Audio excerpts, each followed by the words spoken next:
Okay बच्चों, तो स्वागत है आपका आपके अपने मोबाइल पर। और आज हम करने जा रहे हैं क्वेश्चन नंबर 17। क्या बोल रहे हैं question number 17? Find 20th term from the last term of the AP. भाई 20th टर्म, इसको हाईलाइट कर लो।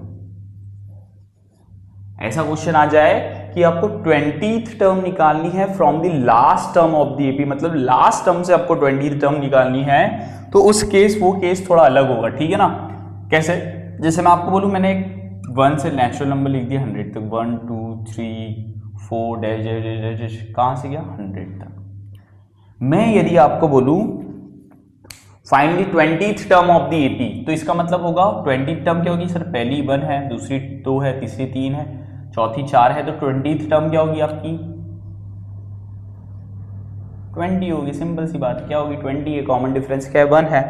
पर यदि मैं आपको बोलूं कि लास्ट से फ्रॉम लास्ट टर्म से मेरे को 20th टर्म बताओ, कहां से? फ्रॉम लास्ट, तो आप देखोगे उस केस में 20th टर्म लास्ट से जाओगे ना, 100 99 98 97 96 95 94 93 92 91, तो आप देखोगे कि लास्ट से आप 20 टर्म निकालोगे तो 80 है। तो भाई बहुत फर्क है, आगे से 20 आएगी और पीछे से 80 आएगी।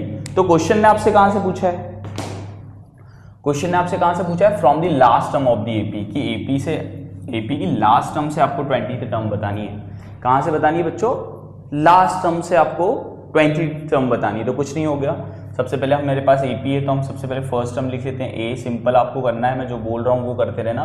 तो आपका ए हो गया फर्स्ट टर्म, 3 कॉमन डिफरेंस निकालते हो आप, second term minus first term, तो आपकी सेकंड टर्म हो गई 8 माइनस फर्स्ट टर्म हो गई 3, तो आपका कॉमन डिफरेंस कितना आ गया बच्चों? 5 आ गया। यही करना है आपको, अब कुछ नहीं करना है। अभी तक हमने nth टर्म का फॉर्मूला पढ़ा था, तो हम जब nth टर्म निकालते हैं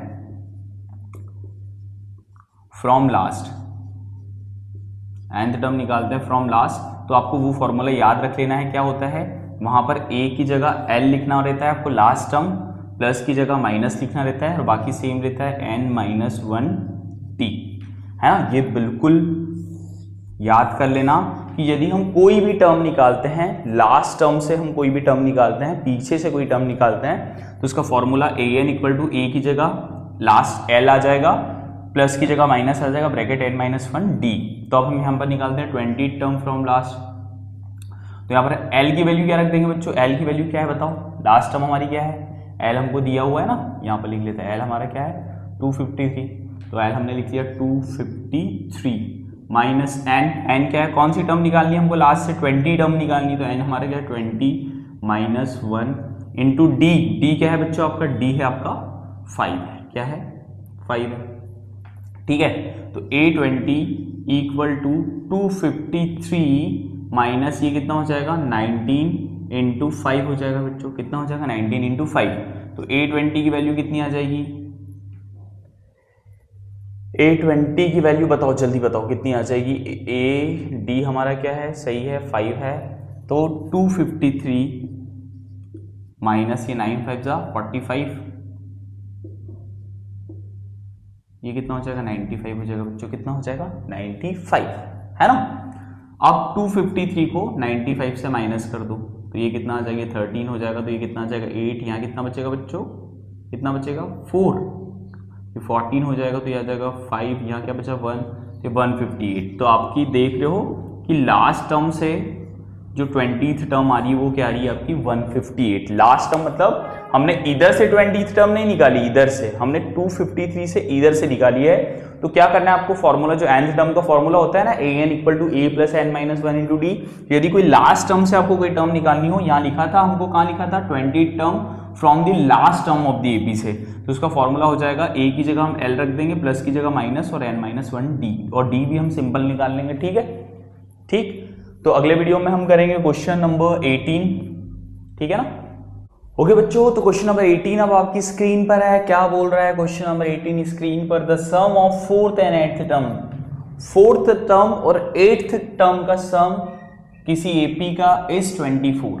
इसका मतलब हो रहा है जो सम है ना बेटा 4th टर्म और 8th टर्म का, the sum of 4th and 8th term, मतलब 4th टर्म और 8th टर्म का जो सम है एपी का इज 24। इसका मतलब equal 24, and the sum of 6th and 10th term, किसका 6th और 10th टर्म का जो सम है इज 44, इसका मतलब इक्वल 44। तो बोल रहा है find the first term, find the first 3 term. तो आपके एपी की पहली 3 टर्म निकालना है, मतलब फर्स्ट टर्म निकालनी है, सेकंड टर्म निकालनी है और थर्ड टर्म निकालनी है। क्लियर है? ठीक है। अच्छा, तो ये दिया है तो इससे हम क्या लिख सकते हैं? इससे हम लिख सकते हैं, यदि मैं इसको लिखूं, सर आप लिख के बताओ कैसे लिखेंगे। ठीक है, तो यदि मैं A4 प्लस A8 मेरा दिया था 24, तो मैं A4 को क्या लिख सकता हूँ? A4 बताओ, फोर्थ टर्म को लिख लिया आपने कॉपी में, A4 equal to A plus 3D plus A8 को लिख सकता हूँ A plus 7D equal to 24। बिल्कुल सही लिखा है गौरव जामरे ने, बिल्कुल एक एक वर्ड सही लिखा है अपनी कॉपी में, मेरे लिखने से पहले मैंने देखा।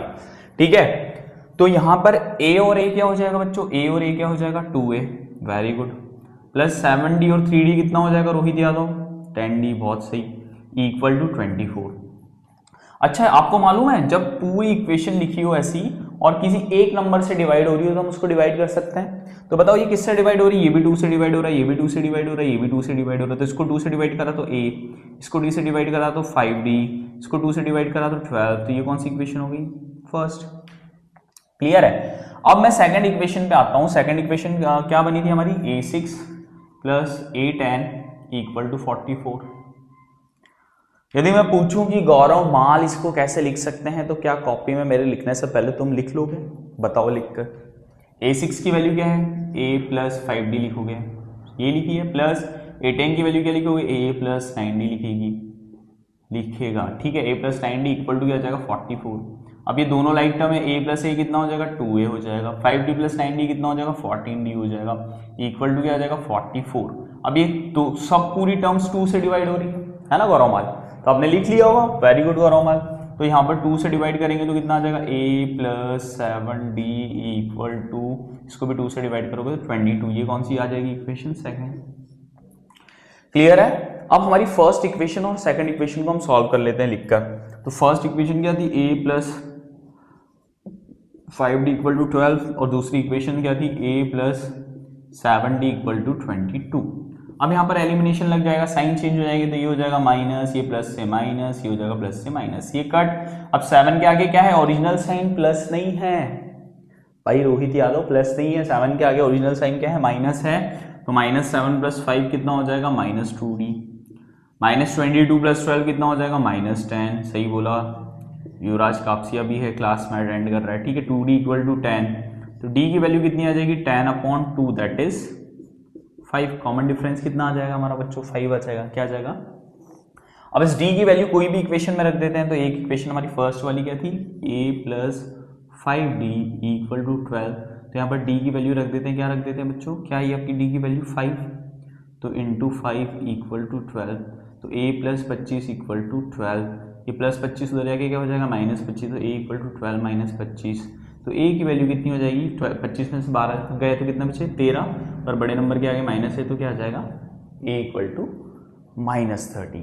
क्लियर है? तो हमारी फर्स्ट टर्म आ गई है, ये हमारी फर्स्ट टर्म भी होगी, डब्बे में बंद कर लो इसको। अब उसने बोला था पहली 3 टर्म बतानी है आपको एपी की, तो कोई बात नहीं, सेकंड टर्म बतानी तो क्या करोगे आप? पिछली टर्म A1 में कॉमन डिफरेंस ऐड कर दो।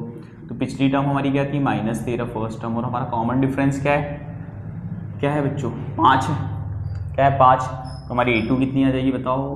-8। कितनी आ जाएगी? -8। अब आपको थर्ड टर्म निकालना है तो बड़ा सिंपल है। थर्ड टर्म कैसे निकालेंगे? कैसे निकालेंगे? गौरल माल तो पूरा करके बढ़ गया है। पिछली टर्म A2 में कॉमन डिफरेंस ऐड कर दो D, तो A2 क्या है आपका? -8 प्लस 5, तो आंसर क्या आ जाएगा? -3। तो ये हमारी थर्ड टर्म भी क्या आ गई? -3 आ गई। क्लियर है? तो हम लिख सकते हैं फर्स्ट टर्म -13, दूसरी आ जाएगी आपकी -8, तीसरी आ जाएगी -5, और ये हमारी AP बन गई। ठीक है, बहुत अच्छे से इसको कर लेना है, ये क्वेश्चन इंपॉर्टेंट है, हो सकता है बोर्ड में 3 मार्क्स के लिए पूछा जाए। अगली क्लास में हम करेंगे क्वेश्चन नंबर 19 एंड 20। तब तक बहुत अच्छे से बैठकर कॉपी और पेन पकड़कर सॉल्व करो। Thank you.